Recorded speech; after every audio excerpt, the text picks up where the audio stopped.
여러분, 예수님 이 땅에 오셔서 33년간을 보내셨는데 굉장히 분주하게 보내셨습니다. 식사할 시간도 없다는 거예요. 그런데 흥미로운 것은 예수님께서 그 십자가 위에서 남기신 그 한마디를 여러분 한번 생각해 보십시오. 내가 다 이루었다 그랬어요. 무슨 말입니까? 내가 할 일 다 했다는 거예요. 살면서 할 일이 얼마나 많습니까? 그럼에도 불구하고 내가 다 이루었다고 말씀하실 수 있었던 이유는 아버지 하나님이 내게 하라고 주신 일을 내가 이루었기 때문이다. 예수님의 시간 사용은 오직 하나님이 내게 주신 일들을 이루어가는 일에 자신의 시간, 그 한정된 시간을 사용하셨음을 우리가 알게 됩니다. 자, 그렇다면 우리가 시간을 사용하게 될 때, 우리가 만약 이 시간을 하나님이 우리에게 주신 도구라고 생각할 때, 이 도구는 기본적으로 어디에 사용되어야 하는 도구냐? 우리 역시 주님이 내게 하라고 주신 일을 위해서 우리의 시간을 사용한다는 거예요. 이게 우리가 시간을 사용하는 가장 중요한 목적입니다. 그러면 여러분, 주님이 내게 하라고 주신 그 일을 우리가 어떻게 알겠습니까? 그것은 우리 예수님께서 어떻게 하셨는지를 보면 우리가 알 수가 있습니다. 예수님께서는 하루를 시작하기 전에 한적한 곳에서 하나님과 보내는 시간을 가졌습니다. 그 시간은 어떤 시간이냐? 예수님께서 하나님께서 주신 일들을 잘 감당하기 위해서, 그 일이 어떤 것인지를 알기 위해서 그렇게 하나님과 교제하면서 보냈던 시간. 다시 말하면 예수님은 시간을 잘 사용하기 위한 시간을 가졌다는 거예요. 여러분, 우리가 하루하루를 살아가면서 도대체 하나님이 내게 하라고 주신 일이 뭘까? 그것을 질문할 수 있는 시간이 필요합니다. 말씀을 통해서, 기도를 통해서 우리가 주님께 여쭙는 시간, 질문하는 시간, 그런 한적한 곳이 우리에게 필요해요.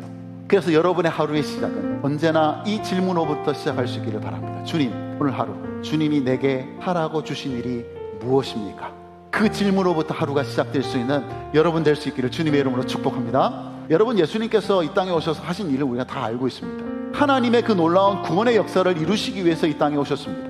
우리는 그 예수님이 하셨던 그 일 때문에 하나님의 자녀가 되고 은혜를 누리면서 영원한 생명 가운데 우리가 살아갈 수 있게 된 것이 바로 예수님이 아버지 하나님께서 하라고 주신 일을 하셨기 때문에 우리에게 일어난 일이에요. 동시에 하나님의 입장에서 보면 예수님께서 아버지께서 하신 일을, 하라고 하신 일을 하셨을 때 어떤 일이 일어나느냐? 아버지와 아들의 영광이 동시에 나타나게 되는 일이 바로 예수 그리스도께서 이 땅 가운데 가시면서 보내셨던 시간의 결과를 통해서 일어난 일이더라는 겁니다. 여러분, 우리가 정말 주님께서 하라고 하신 일들, 하라고 주신 일들을 우리가 하게 될 때 일어나게 되는 결과가 뭐냐? 그것은 하나님의 영광이 나타나는 것입니다. 오늘 우리가 살아가면서 그렇게 하나님이 우리에게 하라고 주신 일들을 하게 되면 일어나게 되는 일이 하나님의 영광이라면, 여러분, 우리가 하루를 살면서 내가 하루를 정말 잘 살았구나, 하루라는 이 시간 하나님이 주신 도구로서 주신 시간을 잘 활용했구나라고 우리가 말할 수 있는 근거가 뭐냐? 내가 보낸 시간을 통해서 하나님이 영광을 받으셨느냐? 다른 말로 표현하면 내 시간 속에서 하나님이 하나님으로 나타나셨느냐? 그게 가장 중요한 평가 항목이라는 거예요. 그래서 우리의 시간 사용에 있어서 가장 중요한 핵심이 뭐냐? 그 시간은 결국 하나님의 영광을 지향하고 있어야 된다. 그래서 여러분, 우리의 하루의 마지막 시간, 하루를 되돌아보면서 언제나 이런 질문으로 끝이 나야 합니다. 하나님, 오늘 하루 제가 하나님의 영광을 드러냈습니까? 오늘 제 시간 속에서 하나님이 하나님으로 나타나셨습니까? 라는 질문으로 하루를 정리할 수 있는 저와 여러분 될 수 있기를 주님의 이름으로 축복합니다. 아멘.